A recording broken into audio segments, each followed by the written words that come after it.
దేవునికి స్తోత్రం. ఈ దిన సర్వాధికారైన దేవదేవుడైన యెహోవా కృపగల వాగ్దానం. నా ప్రాణము ప్రభువుని గణపరచుచున్నది. లూకాసు వార్త 1వ అధ్యాయం 46వ వచనం.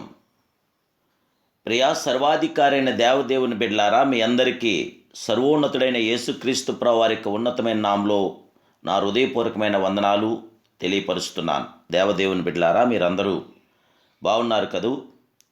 మన ప్రియ ప్రభు అయిన దేవదేవుడైన యేసుక్రీస్తు ప్రభువు వారికి యొక్క ఉన్నతమైన దినాన్ని మీరందరూ ఆయన్ని స్తుతించి ఘనపరుస్తున్నారా? తప్పగా ఆ దేవదేవుని స్తుతించి మహింపరిచి ఘనపరిచి ఆరాధించి ఆయన అద్భుతమైన దీవెనలు, ఆయన మేలు, ఆయన ఉపకారం, ఆయన సహకారాన్ని మీరందరూ కూడా పొందాలని ప్రభు పేరిట మనవి చేస్తున్నాను. దేవదేవుని బిడ్డలారా, దేవుడు శాశ్వతుడు, అనంతుడు, నిత్యుడగు దేవుడు ఆయన ద్వారానే శాశ్వతన కృప మనకి లభిస్తుంది. దేవాదేవుని యొక్క శాశ్వతన కృపతో మనం ముందుకెళ్ళటానికి ఆ కృపగల దేవుడైన యేసుక్రీస్తు ప్రభువు యొక్క దీవుళ్ళు మనకు కావాలి. అలాగే దేవుని బిడ్డలారా, ఈ నెల 25వ తారీఖు క్రిస్మస్ సర్వోన్నతుని యొక్క సత్యారాధన, సంపూర్ణమైన ఆరాధన జరుగుతుంది. రండి, ఏకముగా కూడి సర్వాధికారైన దేవదేవుడను, సర్వోన్నతుడను, మహామహుడను ఆరాధిద్దాం, మహింపరుదాం, ఘనపరుదాం, పూజిందాం, అర్పిందాం, చెల్లిందాం. ఆయనతో కొనసాగుదాం. దేవాదేవుడు మిమ్మల్ని ప్రేరేపిస్తే మీ విలువైన అమూల్యమైన కానుకను ఈ క్రిస్మస్ ఆరాధనకి తప్పక మీరు పంపించండి మా ఫోన్పే నెంబర్కి. అలాగే దేవదేవుని బిడ్డలారా, మన ప్రియ ప్రభు అయిన దేవదేవుడు శాశ్వతుడు. అందుకే మరియా అంటుంది, నా ప్రాణం ప్రభువుని ఘనపరుచున్నది. దేవుణ్ణి మనం ఎప్పుడైతే ఘనపరిచామో అప్పుడే దేవుడు తన కృపను, కనికరను మనకు అనుగ్రహించగల గొప్ప దేవుడు. నేడు రక్షకుడు మీ కొరకు పుట్టి ఉన్నాడు.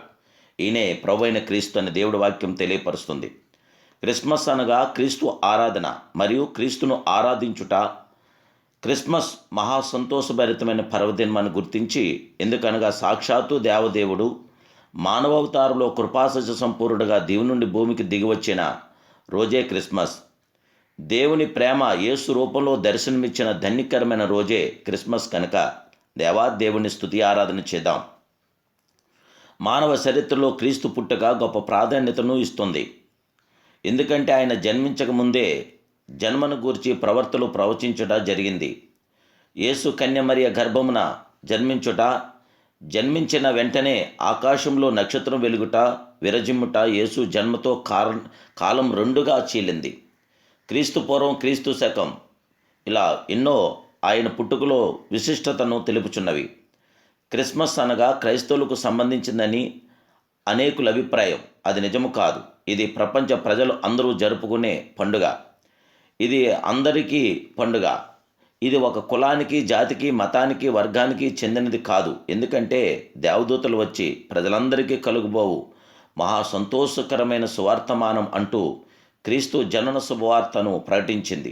అందువల్ల ఇది క్రిస్మస్ సర్వ మానవాళికి చెందినది. కావుననే యేసుక్రీస్తు అందరికీ ప్రభు అని బైబిల్లో రాయబడింది. క్రీస్తు మతాన్ని స్థాపించేందుకు భూలోకానికి రాలేదు. దేవునికి మానవుకి మధ్య విడిపోయిన బంధాన్ని అది పునఃప్రతిష్ఠించేందుకు యేసుక్రీస్తు ప్రభువారు నరవతారుగా ఈ భూలోకానికి వచ్చి మనందరి కొరకు జన్మించిన ఆశ్చర్యకరుడు, ఆలోచనకర్త. దేవదేవుని బిడ్డలారా, క్రిస్మస్ ఆనందాన్ని అనుభవించాలన్న, శాంతి, సమాధాన, ప్రేమ మనలో వర్ధిల్లాలంటే క్రీస్తులో వ్యక్తిగత అనుబంధం కలిగి జీవించినాడే క్రిస్మస్ పండుగను గుర్తించండి. దేవాదేవునికి మహిమకరంగా, సర్వోన్నతుడికి మహిమకరంగా మీ జీవితాలు కొనసాగించండి. ఆ సర్వాధికారైన దేవదేవుడు తన శాశ్వతమైన కృప ఈ ఉదయకాల సమయంలో మీకు అందరికీ దయచేయునుగాక. ప్రార్థన. మహాపరిశుద్ధుడు అయిన మా ప్రియ సర్వాధికారిని, సర్వోన్నతుడు, సర్వశక్తి సంపన్నుడు అయిన మా ప్రియ త్రేక దేవుడా, మీకు స్తోత్రాలు.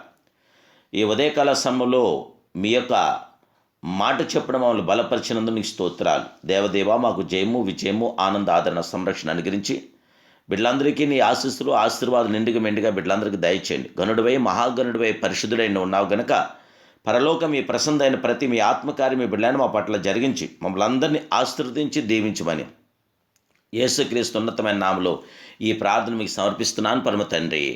Amen, amen, amen. దేవాదేవుని బిడ్డలారా, మీ అందరికీ నా హృదయపూర్వకమైన శుభాలు తెలియపరుస్తున్నాను. దేవుని కృప ఎల్లప్పుడూ మీతో ఉండుగాక.